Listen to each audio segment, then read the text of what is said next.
everyone. I'm glad to be back with you today. I am alone today. Um, I'm here for the mindfulness session, as always. It is November the 11th, a Wednesday, 2020. Not sure when you'll hear this or see this, but I'm glad that you are hearing it and seeing it whenever it is that you're hearing it. So I'm going to run the session a little differently today. It's sort of an experiment. I found some wonderful interviews online with a very inspiring meditation teacher, a mindfulness teacher that I think might have a lot to say to a number of you. So we'll do our brief meditation, and then I want to play these couple actually interviews with this man. His name is George Mumford. Maybe you've heard of him. He is a well-known mindfulness teacher that actually introduced mindfulness to athletes, most famously the Lakers, worked with Phil Jackson. So maybe you've heard of him. And the interviews talk a little bit about that, but mostly he talks about mindfulness and how mindfulness has helped his life. And he'll do, in one of them, he does a little brief guided meditation, I think. I've looked at several, and so maybe I didn't include that one. I can't remember now. But he has lots of wisdom to share with us. So I'm looking forward to sharing it with all of you. I wish I was able to hear your responses, but maybe at some future point. So let's open though with the brief meditation ourselves, and then we'll hear from Mr. George Mumford.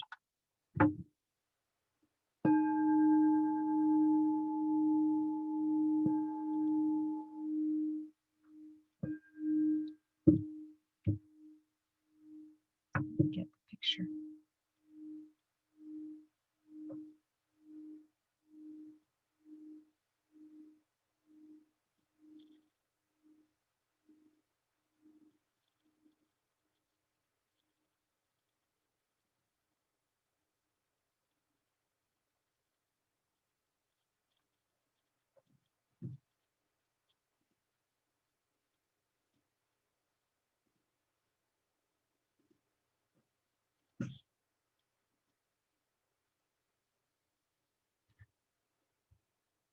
So either leaving your eyes open but loosely focused on this lovely image, or closing your eyes. Just coming into the body. Coming into this very moment.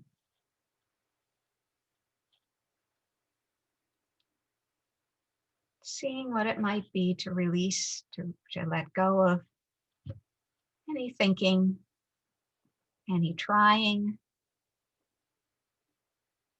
and just being present. Investigating for yourself what that would mean to just be present. What would be in your awareness?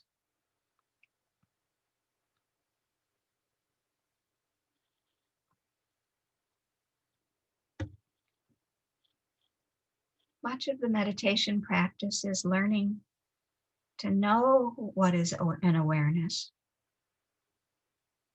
without thinking about what is an awareness. And it's hard to give it the reason there are so many different sorts of instructions for meditation practice is because it's not a cognitive experience. It's a felt experience, so that words don't really capture it very well. And that's true when we are in the midst of experiencing it as well. We can't analyze it, capture it, contain it, understand it with words. We experience it in a way which actually is wordless. It's felt. It's felt in the body, in the heart.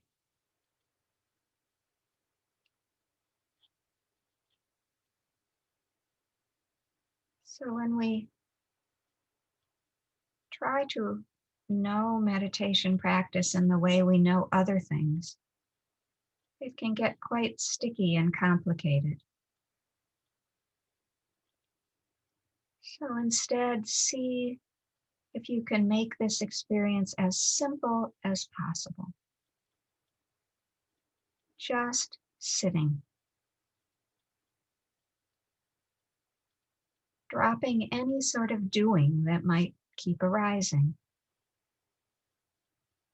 Any doing to get it right, any doing to understand it, to remember anything specific about it. And instead, see if you're able or approach just being present with things exactly as they are right now. That doesn't mean making them better, doesn't mean making them worse. It just means being with them, just as they are. Being with the body, with the breath.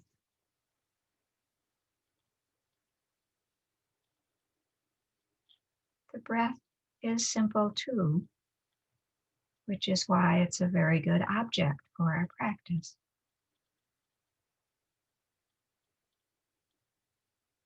To just letting your awareness rest as the body breathes in and breathes out. Knowing this is an in-breath, this is an out-breath.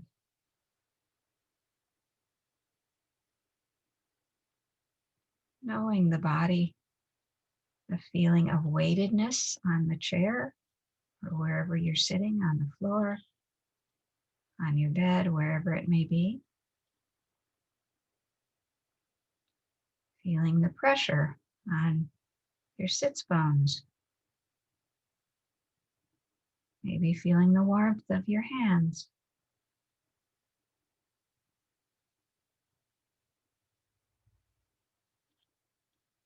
Noticing anywhere in your body where there are sensations. Noticing if your forehead is tight, letting it relax. Same with the neck and shoulders. Are they tight and might they relax?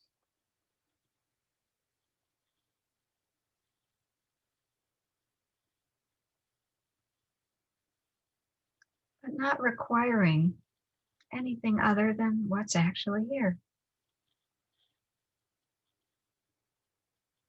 It really is a resting, an easeful relationship to this very moment, however that may be. It doesn't mean that the moment is easeful.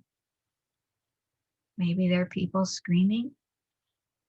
Maybe there is a sense of agitation or concern in your own heart and mind. But it's our relationship to whatever is happening that is easeful, that is patient, that is willing,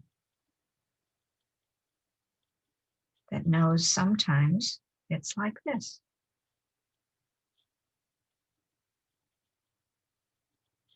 And it's a willingness to be with this body and mind and heart exactly as it is right now. To see it honestly, with openness. To know, oh, this is how it is right now. This is an unpleasant feeling, or this is a pleasant feeling. That's different than wanting to change it.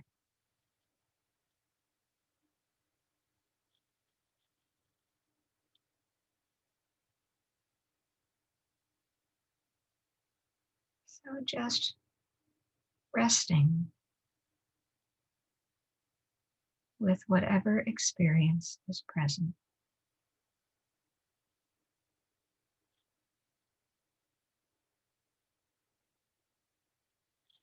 not clinging to it, not pushing it away. Being interested and curious as things arise and change.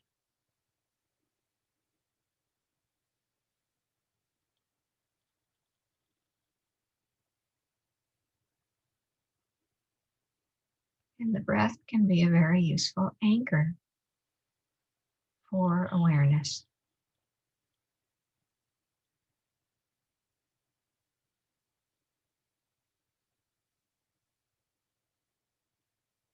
Coming back as many times as needed. This is an in-breath. This is an out-breath. Now an in-breath. Now an out-breath. Over and over.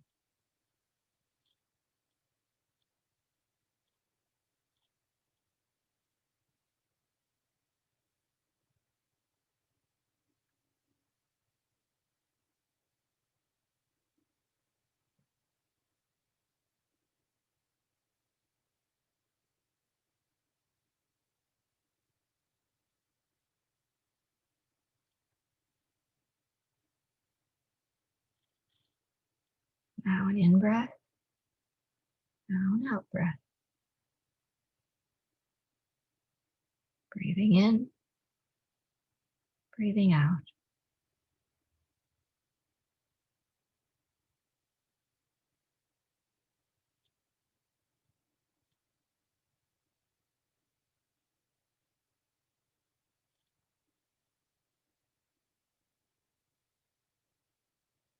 Breathing in.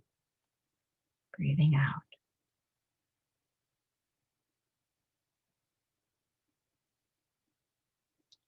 That's enough.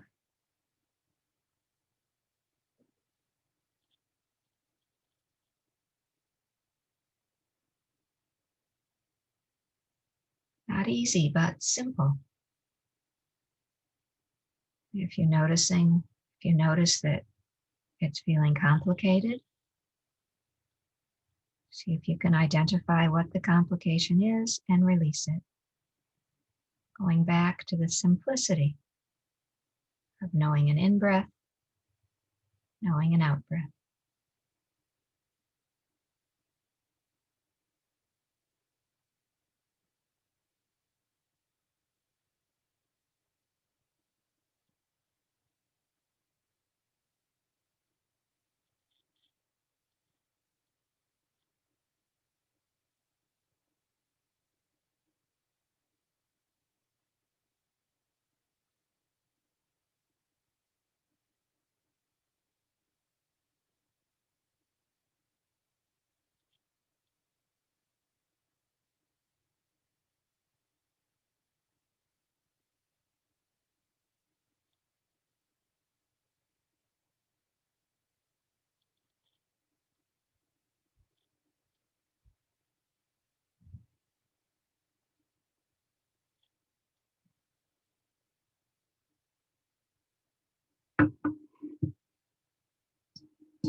So I want to make sure we have plenty of time to hear from Mr. Mumford. So as I said, these videos are with a man named Mr. George Mumford. He will talk about his history and what he's done, but he has been teaching mindfulness largely to high-performing athletes for many years. He also has taught it in many other settings, as he'll talk about, but he's best known for the work he's done with working with athletes, and he's written a book about mindfulness with athletes, and he'll mention that as well. So let me see if I'm able to make this happen. So just a moment here.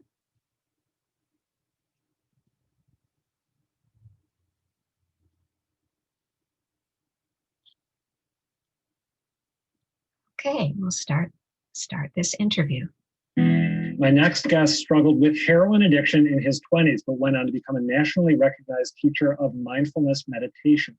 George Mumford has worked with prison inmates and NBA luminaries like Michael Jordan and Shaquille O'Neal. He outlines his approach in The Mindful Athlete, Secrets to Pure Performance, which drops references to Greek mythology, Carlos Castaneda, and the classic TV series Kung Fu. How can you see what you're shooting at in the dark? Watch my eyes.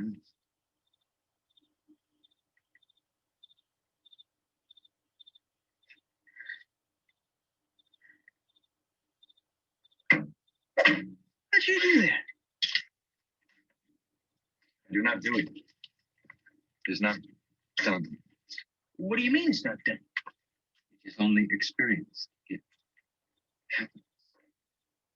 And George Mumford joins me now. George, thanks for being here. Some people will know the answer to this question, but other people will not. What does it mean to be mindful? What it means to be mindful is to be here now, experiencing what is happening in this moment. So it really means not thinking about what happened before or what might happen, or actually thinking about, if I'm listening to you, thinking about what I'm going to say rather than just listening to you. And then after listening to you, being able to respond to it. So it's about creating space, enough space so that you can really just be here now, but let whatever the event is, to allow it to speak to you rather than to input or to interpret what it means, rather than just experiencing it right now as it is. I have to move on to my next question, even though my impulse is to wrestle with what you just said for about a half an hour. You grew up in a low-income family in Dorchester. Right, that's correct. In your 20s, you grappled with heroin addiction. That's correct. And you have gone on to become this national, perhaps international teacher of mindfulness who's worked with some of the big names that we talked about earlier. Also Kobe Bryant, soccer player Clint Dempsey, a whole roster of names I can't even mention here. Right. How did you end up following this particular path in your life? Yes, well, in 1984, when I got so clean and sober, I had a lot of chronic pain. And so the HMO that I was involved in, which was Harvard Vanguard Medical Associates, they had a program that was experimental called stress management. And a woman by the name of Joan Orosinko was teaching us how to use the mind-body connection, how to use meditation, mind-body modalities such as yoga and Tai Chi, and also to read about, and educate ourselves about the mind-body process, how the mind works, psychology, how the body works, and also how to be in relationship with others. So it was really more about what is this mind-body process, and how can we use it to deal with life in a more full and wholesome way. So from there, if I understand correctly, you ended up learning these techniques, exploring them, and then at a certain point, teaching prison inmates, right? Yes, this is correct. And then you were cited for the work that you were doing in absentia at an event where remind me, who was the woman connected with the Chicago Bulls who had It was June Jackson, Phil's wife at the time. Okay. And it was a place called Omega Institute, which is in Rhinebeck, New York. And so Phil was looking for someone to help the team deal with the stress of success, because they had just won 3 NBA championships in a row. And so he wanted somebody to come in to teach the guys how to deal with that stress. And in the meantime, Michael Jordan's father got murdered and he retired. So it was a full-blown crisis when I went there in October 1993. So you were involved with the team when he came back, when he ended that his is foray correct. into baseball. That's correct. 18 months later, he came back. And then we had a little bit of a hiccup in 95, but 96, 97, 98, we won 3 consecutive NBA championships. And in 96, we had the 72-10 record, which still is the best record for the regular season. Because I'm an NBA fan, my impulse is to try to, extract details about Michael Jordan and Scottie Pippen and Kobe Bryant, Shaquille O'Neal. My understanding, though, is that you tend to keep details of your interactions with individuals relatively private. So I want to ask you a broader question. Right. You've worked with professional athletes. Right. You have worked with prison inmates, and I believe you've worked with a number of other people as well. I'm wondering if there is a certain group of people or a certain type of person who tends to be most receptive to what you have to teach? Yes, I would say people who are curious, or people who are committed to excellence, or people in a lot of pain. Like myself, I fit in that realm of, I didn't come to this because I was intellectually stimulated or thought it was a good idea. I came to this because I was in a lot of pain. And then there's others that are seeking wisdom and seeking excellence. And so they understand that they need an edge. And so there's an openness, there's a curiosity, there's a pursuit of excellence that makes it easy for them to say, okay, I can see how this is helpful and I want to do that. But people who are just, in neither pain or seeking excellence, they're probably not so interested in it because the status quo is fine. My last question for you, and we only have about a minute and a half left, Okay. but let's say that someone is watching at home and is interested in what you're talking about, but hasn't yet, gone out and bought a book, yours or anyone else's, hasn't gone to a retreat. Is there a quick way that someone can begin exploring mindfulness? Is there an exercise that someone could do this evening after they Yes.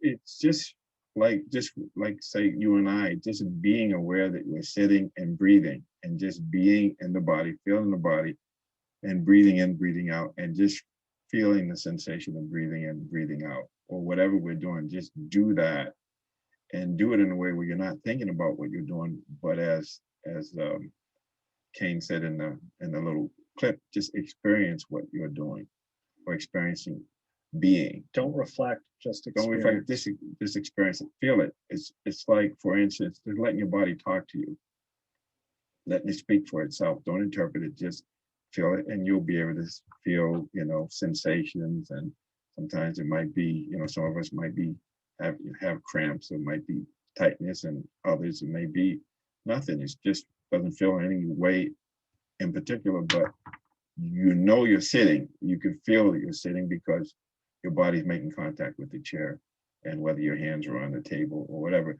you can feel that. So if I say, think about your right palm, where does your mind go? To the right palm. Think your left palm. Where does it go? So you go to left palm, what's there? What can you feel? What can you experience? That's it. All right. George Mumford, thank you. Pleasure talking. You're welcome.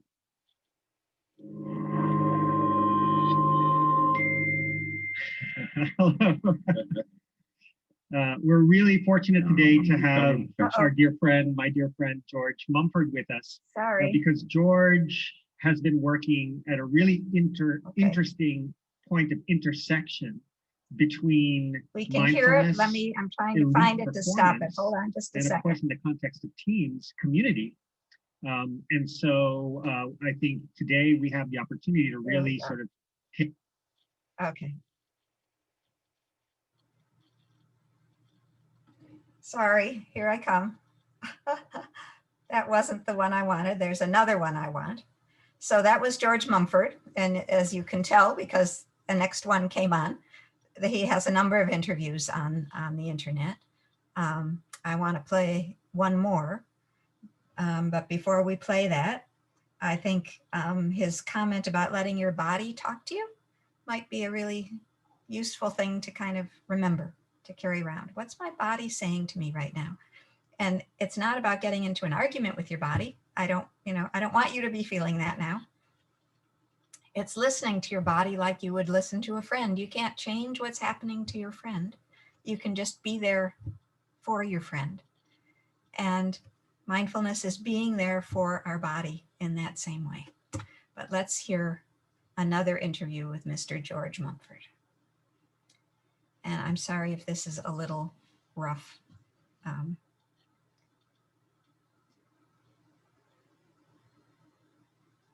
Oh, darn.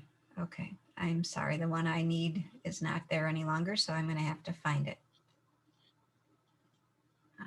Just a minute. I can find it quite easily in a moment.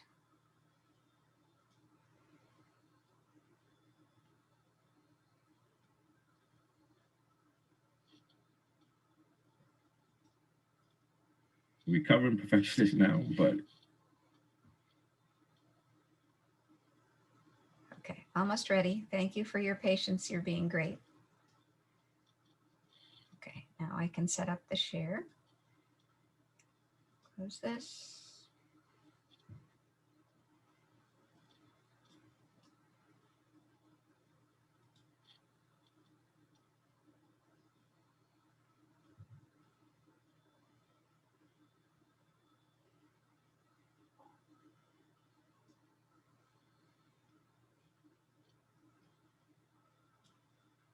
Okay. So this interview I'm starting a few minutes in, so it's going to sound a little odd at the beginning because I decided to cut some of the introductory stuff. And that's one of them. I'm a recovering perfectionist now, but back then it was, I don't know how I did it, but I did it.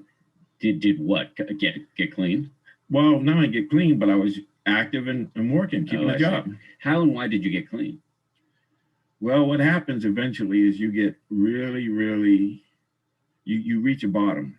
I call it the elevator strategy. Some people, you can get off on the fourth floor or the fifth floor. Some people have to go all the way down to the sub basement. And I saw that I was going, I had actually, as I reflect on it, because I haven't talked about it, I've been clean, and I've been clean for 31 and a half years.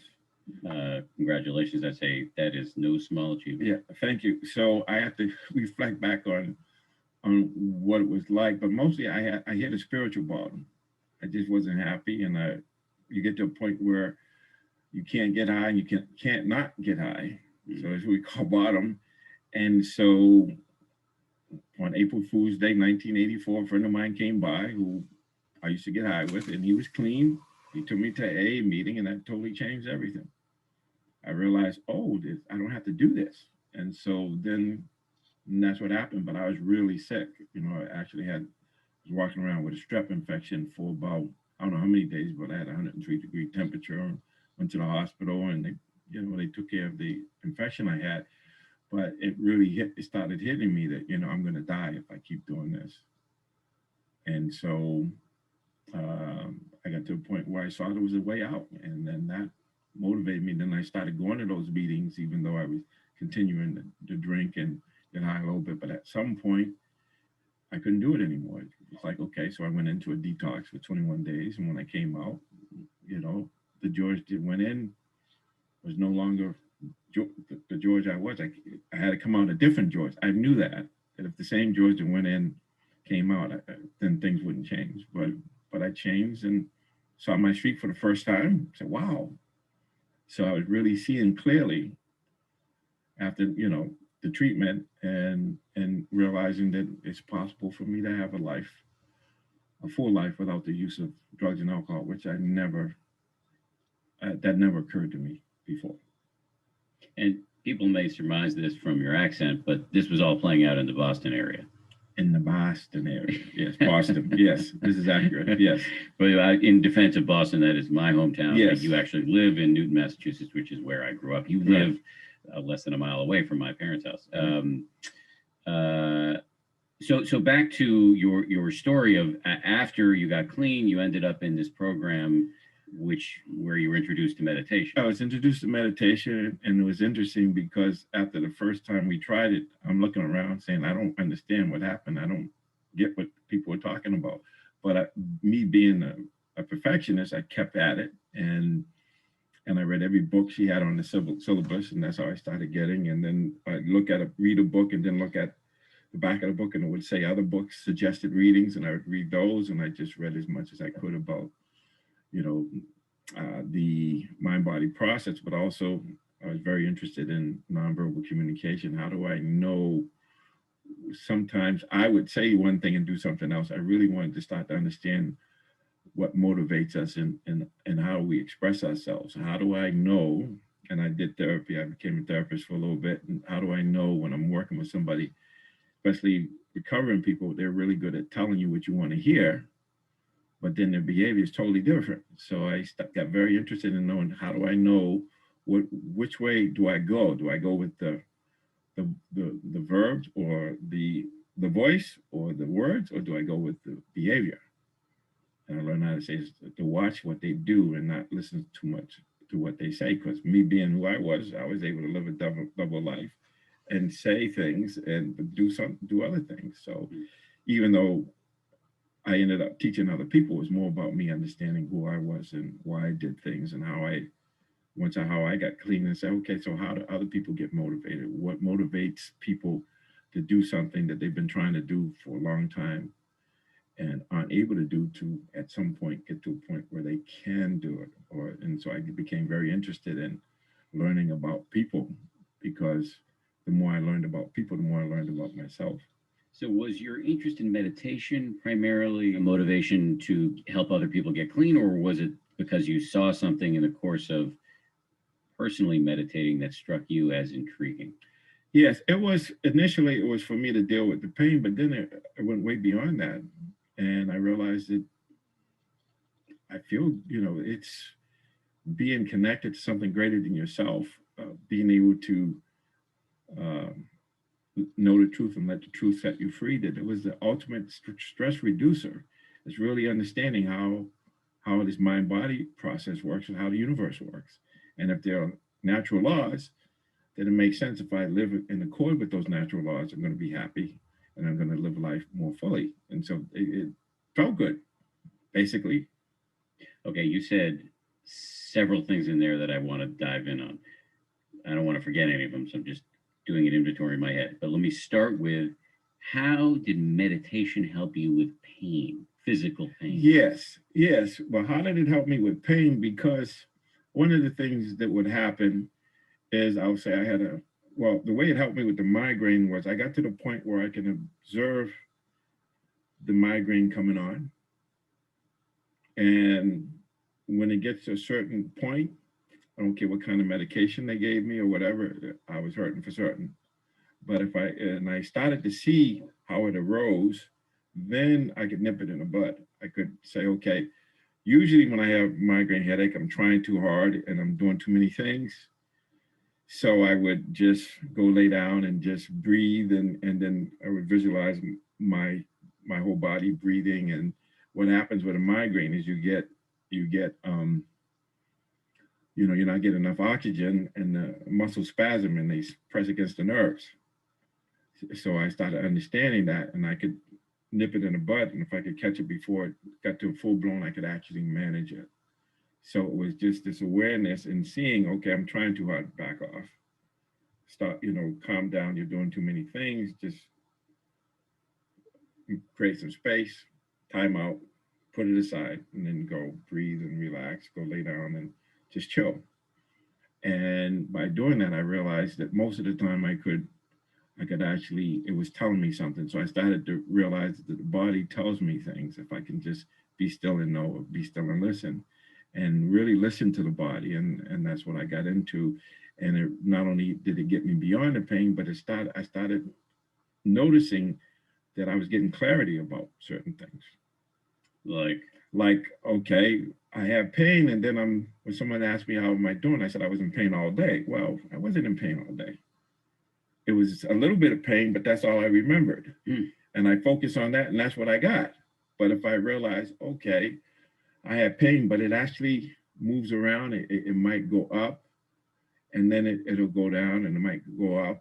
But if I just watch it, creating space, and just observe it as sensations arising and passing away, that I wasn't identified with it, and I wasn't trying to push it away subtly or identifying with it. So I started to see that I could observe it without being identified with it. I'm just going to drill down a little bit, because I think a lot of our listeners may not have ever meditated. So, right. So if you're sitting in well, you can meditate anywhere, right. in any way, but right. just say you're sitting in formal meditation, your eyes are closed, you're noticing the pain, and this pain that you tell a whole story around, which is, I've got this migraine, migraines are never going to go away. What's the matter with me that I've got this migraine? All this terrible stuff always happens to me. This migraine is so solid and is my pain and belongs to me. But instead, with meditation, you're allowed to, you kind of step out of the traffic and you view it as, oh, this is this changing set of sensations that sometimes fade,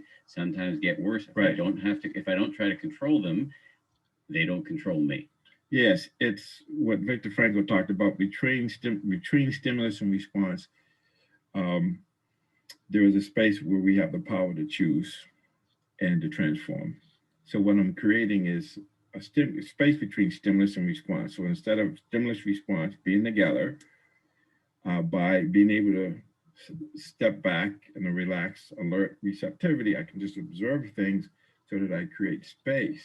And in that space, I can choose how I'm going to react, which is knee jerk, which means no, no intention other than a reactivity mindlessly, or I can choose my response saying, okay, given this, what's the best way to respond to this? And then even in that responding, if I don't get it right, I still can learn from that. But there's a space where I'm actually pausing and thinking about what am I going to do? And is it skillful or is it unskillful? Is it helpful or is it not helpful? Is it taking me where I want to go or is it not taking me where I want to go? And there's a lot of power in this ability. In my book, I refer to it as the eye of the hurricane. You know, in the eye of the hurricane, there's this blue sky and it's quiet and still. And even though there's this turmoil and all of the whirlwinds and all the chaos around it, we have that inside of us, that still small voice. They talk about, Joseph Campbell in Power of Myth talked about the quiet place, that when an athlete acts out of that quiet place, or a dancer, that is a totally different experience than not acting out of that space and being hung up and dealing with stress and anxiety and all of those other emotions, fear mostly, because you are identified with what's happening instead of realizing that what happens to you is not you. You know, whatever you observe is not you, it's just what you're observing. But we identify, we got like sticky mind. We just, okay, this bottle is me.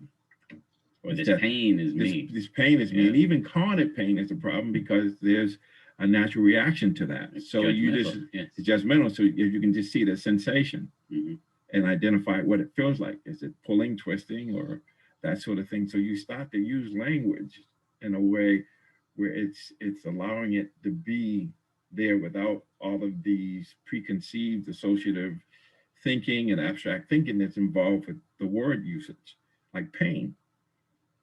Just seeing the pain. And I did an experiment when I went to the dentist. And don't tell me you said no Novocaine. No, I didn't say no Novocaine. Okay. But when I was getting a filling, when I heard the sound of the drill, there's a whole memory that goes with that. And I'm crunching up and doing all this, even though that's not what's happening now. So mindfulness creates space where you say, okay, that was then, this is now. Can you just be present to what is? I know it was just a little pressure, but at the whole time, my body was reacting, but by me just continuing to breathe and not get into the story about it, I started to see, oh, okay, it's not, even though sometimes they hit the nerve and you jump, every time you hear the sound, that doesn't mean that you're going to have the nerve pain with it, but that's how chronic pain gets established, is because we're relying on memory more than we're relying on what's actually happening now. And the brain doesn't know the difference between what we think about and what we experience. So we're rerunning these old tapes. So the memory of it is what's really present, not the actual activity that's happening in the moment. So you mentioned your book, as I said before, it's called The Mindful Athlete. And I want to talk about your work with athletes. Right. But I have not forgotten that you said a bunch of stuff earlier that I wanted to drill down on. And one of the things you said was something about, I don't know if I'm going to get this exactly correct, but something about starting to meditate puts you in touch with the laws of the universe.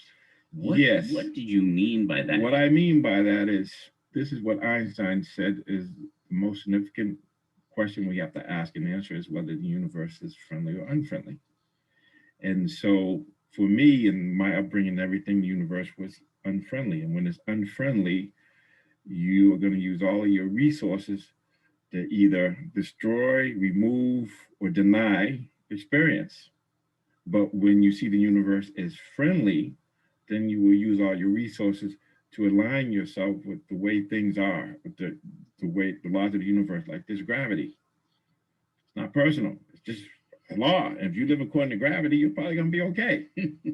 And it's a law about what you think, you become. So if you're alphalizing, then that's going to be your experience. Alphalizing? Awfulizing. Awfulizing. So everything is Catastrophizing. catastrophizing. So if you focus on, and we don't just think about something that happens, we think about it, and then there's a image with it, and then there's a story going on, that what we call inner talk or self-talk that's going on, and it's a scenario being thought out. This is what we do.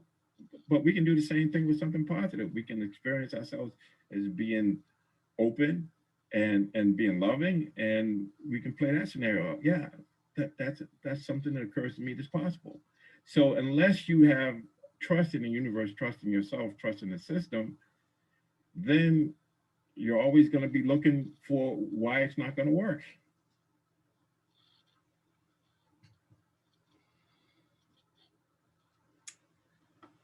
So the interview continues, and maybe in a future session I can play more, because it continues to be very insightful, inspiring, and useful. He goes on and really talks more about why it was that it made perfect sense to him to assume that the universe was not friendly, given his upbringing and the sort of racism he encountered in his life. But then how he worked with that, how he, of course, couldn't change the conditions that brought that on, but could change his relationship to it. Not deny the fact of it, but not allow it to be what controlled his heart and mind, so that he could grow and not feel completely distraught by the experience of life.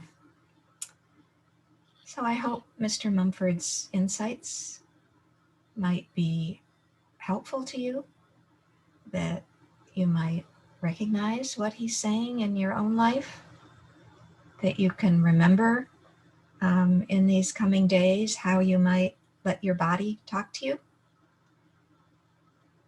And maybe we'll be able to continue this interview in a future session.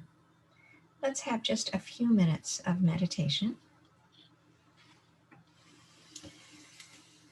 So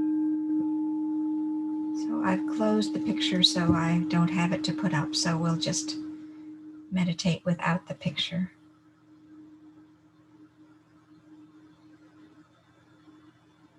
Just letting whatever you've heard settle. Not having to remember it, grab onto it, cling to it, think about it.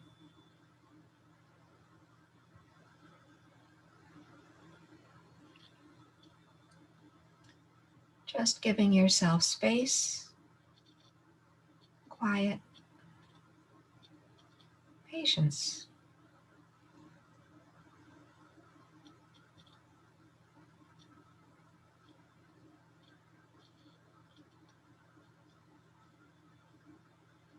Letting whatever Mr. Mumford said that was of use settle and take root. Anything that wasn't, just setting it aside.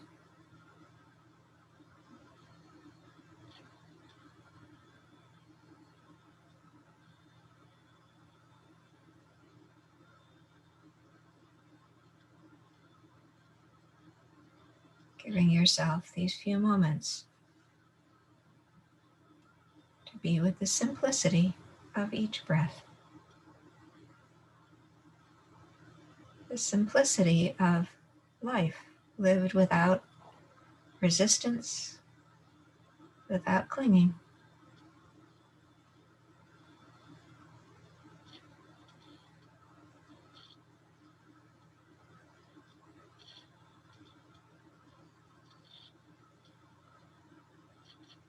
Life lived without feeling that you're being crushed, that you're unwelcome. Might it be possible in this moment to feel welcomed to life?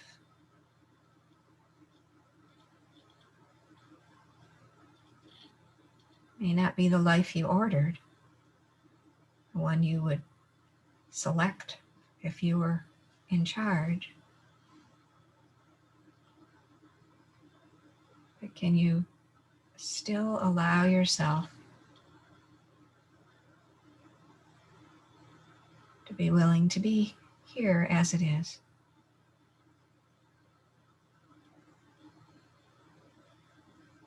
To open to your own heart,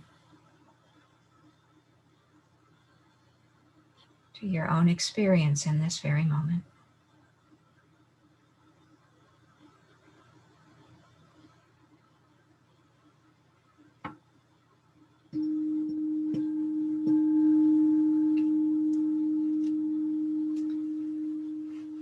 Well, I hope Mr. Mumford was of use to you.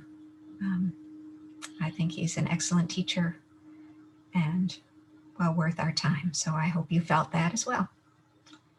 I hope you're all healthy. I hope your families are healthy and well. I hope that you've had an opportunity to hear from them by phone or by letter, maybe even by Zoom, though I don't know if that's happening any longer.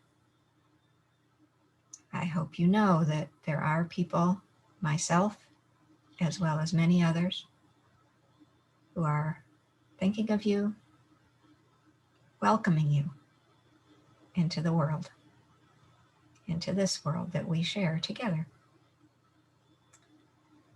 So we will see you in a couple of weeks, maybe to continue Mr. Mumford, maybe to do something else. And do take care. I'm so glad you're practicing. Please continue to practice.